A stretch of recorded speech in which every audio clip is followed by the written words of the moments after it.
হ্যাঁ জান, আমি খাইছি। তুমি খাইছো? এই তো জান, আমি তোমার অনেক মিস। এই তো এই তো ভাবির লগে কথা কইতে। চালা সমস্যা আচ্ছা দাঁড়া, তুই একটু ব, আমার একটু ইমার্জেন্সি দোষ। হ্যাঁ ছোট ভাই। হ্যাঁ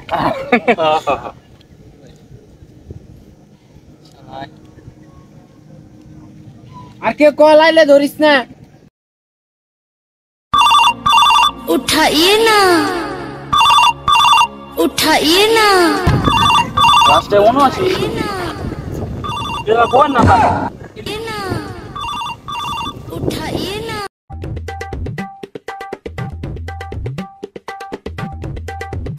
কেমনে চাই আমার দিকে? কালো কথা বলছিস ভাবি? হ্যাঁ ভাবি দাঁড়াতি